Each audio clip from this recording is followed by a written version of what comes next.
Yes, children, in today's class, let us start with try these on page number 143 for 144 page, congruence of triangles. Now, the very first question is, which angle is included between the sides DE and EF of triangle DEF? हम triangle DEF बना लेते हैं, DEF. अब DE कौन सा है? ये है DE और EF कौन सा है? ये है. तो यहाँ पे क्या पूछा है? Which angle is included between this sides. इन दो साइड्स के बीच में कौन सा एंगल है? ये वाला एंगल है. ठीक है, तो हमारा आंसर क्या होगा? Angle E is included between the sides DE and EF of triangle DEF. Is this clear? Right. Now question number 2. By applying SAS congruence rule, you want to establish that triangle PQR is congruent to triangle FED. पहले हम triangle PQR और FED बना लेते हैं.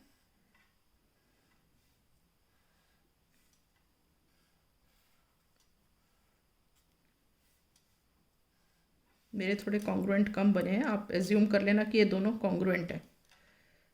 PQR FED. ठीक है, हमें क्या दिया हुआ है? It is given that PQ is equal to FE.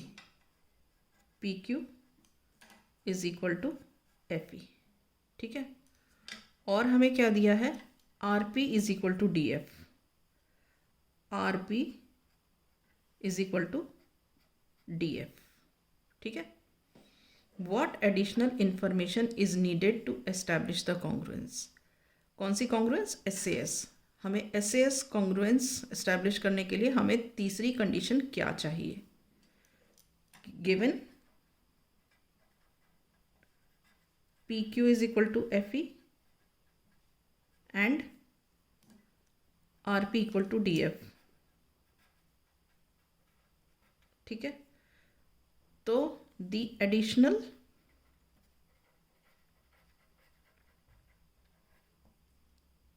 Information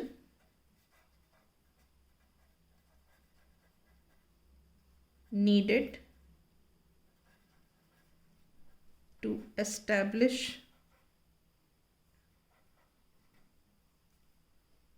the congruence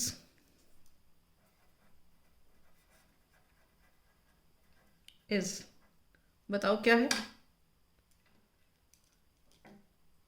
angle P equal to angle F. Angle P is equal to angle F. Is this clear? तो हो गया ना, SAS. Clear? Right. Now we come to the next question. Question number 3. In the figure measures of some parts of the triangles are indicated. यहाँ कुछ measures हमको दिख रहे हैं. By applying SAS congruence rule, state the pairs of congruent triangles. If any in each case, in case of congruent triangles, write them in the symbolic form. यहाँ इसका मतलब क्या है कि हमें इसमें कुछ ना measurements दिए हुए हैं, तो हमें इन measurements के हिसाब से ये देखना है कि ये दोनों triangles congruent हैं या नहीं. अगर ये कॉन्ग्रुएंट हैं तो we have to write them in symbolic form. ठीक, स्टार्ट करते हैं. देखो, अब ये क्या है? SAS criteria. तो हम या तो ऐसे चलेंगे SAS या हम ऐसे चलेंगे SAS. ठीक, तो चलो हम इस तरीके से ले लेते हैं 2.5 से 2.8 की ओर, मतलब BAC. तो हम यहाँ लिखेंगे in triangle BAC and triangle, इधर में देखो 2.5 से 2.8 है, तो इधर भी 2.5 से 2.8 है, तो यहाँ पे हम लिखेंगे EDF. ठीक है, तो BA is equal to ED. BA is equal to ED, that is equal to 2.5 centimetre. अब आते हैं, ये S हो गया. अब A की बारी आई. Angle A is not equal to angle D, since angle A is equal to 80 degree and angle D is equal to 70 degree. ठीक है, तो यहाँ पे हम क्या लिखेंगे, देयरफॉर. अब थर्ड वाला हम करेंगे ही नहीं, क्योंकि यहाँ तो ऑलरेडी हम देख लिया कि ये दोनों इक्वल नहीं है, तो हम यहाँ डायरेक्ट लिख देंगे therefore triangle BAC is not congruent to triangle EDF. Clear है? राइट. अब आ जाते हैं हम इस वाले क्वेश्चन पे. इस क्वेश्चन पे देखो, या तो हम ऐसे जा सकते हैं BCA मतलब 3 सेंटीमीटर से 2.5 की ओर, एंड QPR ऐसे जा सकते हैं, या उल्टा जा सकते हैं ACB 2.5 से 3 की ओर, या RPQ, कोई भी एक ले सकते हैं. तो हम ले लेते हैं, चलो BCA.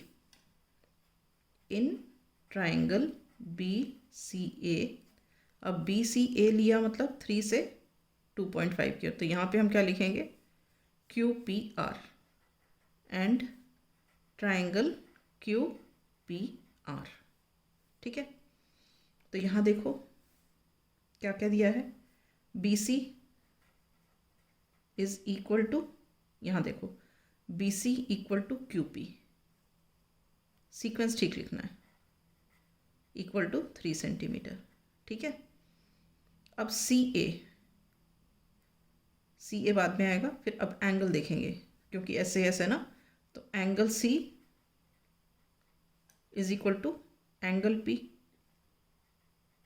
Equal to 35 degrees. ठीक है, अब उसके बाद ये आएगा CA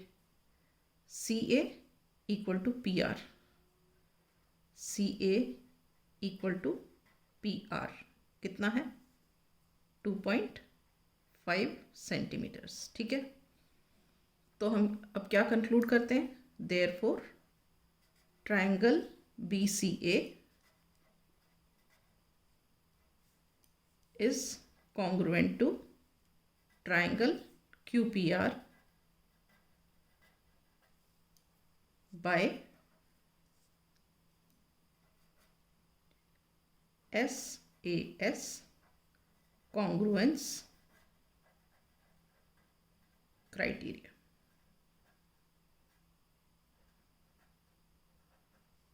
Is this clear? Right, with this I wind up. In the next class, I shall start with the next part of this question.